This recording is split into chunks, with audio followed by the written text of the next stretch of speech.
Blessed Monday morning po sa inyong lahat mga kapatid. Kumusta po ang bawat isa sa atin? Sa umagang ito, tayo po ay magpapatuloy sa ating online morning devotion. Maaring ang iba po sa atin dito ay nakapag-personal devotion na sa Panginoon Diyos.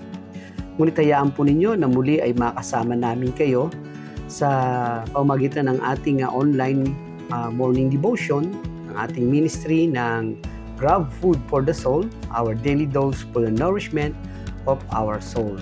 Sa pamamagitan nito, tayo ay patuloy na magpapasimula sa araw na ito ng pagbubulay-bulay ng salita ng ating Panginoon upang tayo ay makalakad sa isang mapayapang pamumuhay. Sa umaga pong ito, ang ating pagbubulay-bulayan ay ating patuloy na pinagyayaman ang aral at salita ng Panginoon Diyos mula sa ating IDJ sermons and topics, at ngayon po tayo ay nasa IDJ level 4. So mula po sa pamagat na ating pagbubulay-bulay ngayon na Make Me Like You, sa unang bahagi o part 1, na ang ating Bible verse ay ating pong mababasa sa aklat ng unang Korinto Kabanatang 4, talataang 14 hanggang 16. At ganito ang sinasabi ng salita ng ating Panginoon, ito'y isinusulat ko hindi upang hiyain kayo, kundi upang pangaralan bilang minamahal kong mga anak. Kahit magkaroon pa kayo ng napakaraming tagapagturo sa pamumuhay Kristiyano, isa lamang ang inyong Ama, sapagkat kayo'y naging mga anak ko sa pananampalataya kay Kristo Jesus sa pamamagitan ng magandang balitang ipinangangaral ko sa inyo. Kaya't sinasamo ko sa inyo, tularan ninyo ako. Salamat at purihin natin ang Panginoon sa ating pagbasa at pagkarinig ng kanyang mga banal na salita. Karamihan po sa mga mahirap na bansa at kabilang po ang ating bansang Pilipinas ay suki tayo ng mga produkto na gawa ng mga tao o kumpanya mula sa ibang bansa. Katulad ng ating mga gamit, kasuotan, pagkain, cosmetics, gamot at marami pang iba. Na ang mga ito ay pawang mga imitation o peke. Dahil nga po ang original ay may tunay na kamahalan, expensive and pricey. At ang maaari maka-afford lang at makabili nito ay yung mga mayayaman o may pera. So kaya kung ikaw ay mayaman o may pera, so maaari ka makabili ng mga branded, original na mga gamit o bagay. Kaya naman po sa ating pamahalaan ay masusing nagbabantay doon sa tinatawag na mga produktong peke na ipinapasok sa ating bansa.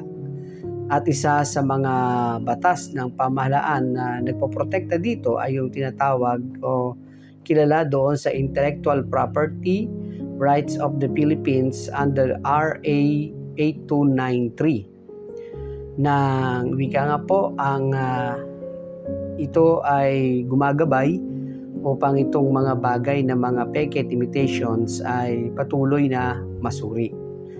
Ang ibang mukha ng salitang imitations ay pagtulad, ginagaya, ang kilos, galaw, pananamit, gawi at pamamaraan ng isang tao upang kanilang tinutularan o ginagaya ay masasabing halos kopyang-kopya na po. Dangan nga lamang ang iba ay lumalagpas na sa pamamaraan tulad ng nagkakaroon na ng mga pag-retoke ng katawan, lalo na kung gustong gayahin yung isang tao. Kaya ito ay talagang sa sinasabi natin na lumalabis na ang mga pamamaraan dahil sa panggagaya. Ngunit anumang sitwasyon at kalagayan, masasabi na ang mga ganitong uri ng panggagaya o pamemeke ay hindi mabuti sapagkat ang panggagaya ay humahantong doon sa tinatawag na pandaraya.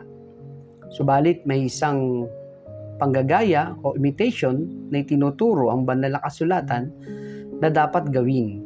Hindi po ito masama, manapay mabuti sapagkat ito ang nais ng ating Panginoon. Marami pong talata sa banal na kasulatan nagpapahiwatig ng pagtulad, paggaya o imitation.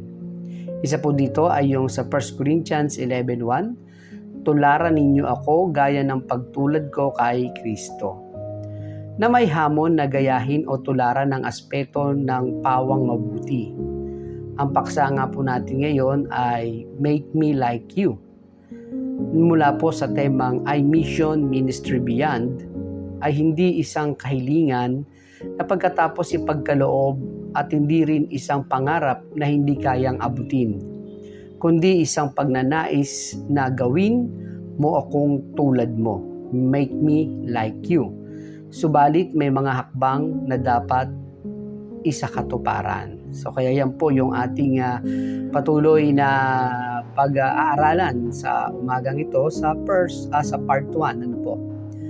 Inahayag po ng lingkod ng Panginoon na si Apostol Pablo ang kanyang damdamin sa mga mananampalataya sa Korinto sapagkat para silang walang natutunan sa turo at aral ng apostol. Ipinaliwanag niya kung ano ang kanilang kalagayan bilang mga alagad ng ating Panginoon.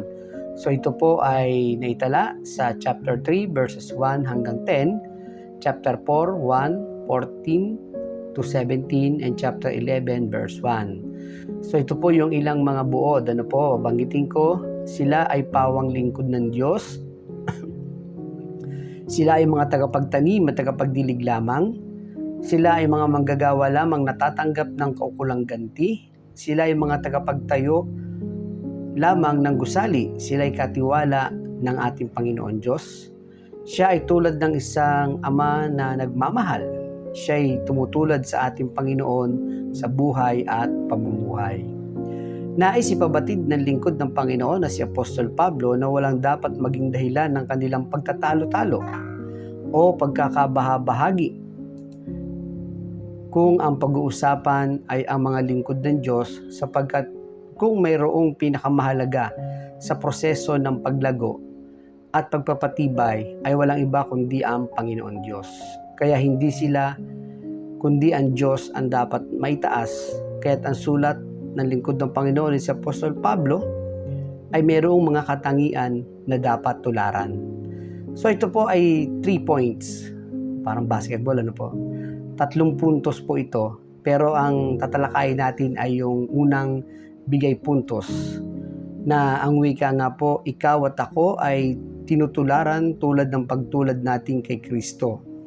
Kaya ang tanong sa atin, make me like you, but how? Gawin mo akong katulad mo, pero papaano? Yan po ang ating unang bibigyan ng pansin. Katulad ng point number 1, gawin mo akong katulad mo, pero papaano? Ang ating pong tugon, make me like you as a servant of Christ. Sabi po sa 1 Corinthians 4:1, dapat niyong kilalanin na kami mga lingkod ni Kristo at katiwala ng mga hiwaga ng Diyos. Sinabi ni Apostol Pablo na siya lingkod at katiwala ng Diyos. Ang salitang lingkod o servant, ang wika po sa wikang Grego, huperetes, na ito ay may mga pawang kahulugan under, beneath, or rower, is literally and under oarsman, and then a subordinate, a servant, and attendant. Who, sabi nga po, hupertes describes as a helper who willingly submits himself to carrying out the will of one over him. Nilarawan na ang salitang lingkod ay tagasagwan ng isang bangka o malaking sasakyang pandagat na sumusunod ayon sa kumpas o utos ng nakatataas sa kanya. Hindi kailanman kainggitan o hangarin ninuman ang ganitong kalagayan, sapagkat kinamumuhi ang trabaho o gawain ng isang alipin at para lang ito sa isang alipin. Kung naunawaan ng mga taga-Korinto ang kahulugan nito, hindi na sila magtatalo-talo. Kay Apolos, kay Pedro, kay Silas, na sila ay gustong sumama. Sapagkat walang maghahangad ng ganitong kalagayan na trabaho, sila ay mga lingkod ng ating Panginoon Diyos. Ngunit bakit ang paksa natin ay may pagnanais na gawin mo kaming tulad mo? Make me like you. Kung ganito ang kalagayan ni Pablo bilang lingkod ng ating Panginoon. Napakaganda po sapagkat isa sa panuntunan, isa sa mga hakbangin at magandang prinsipyo na gusto nating tularan ng Panginoon, yung kanyang mabuti at magandang halimbawa na pagiging lingkod. Kaya dapat tayo rin ay maging servant ng ating Panginoon Diyos.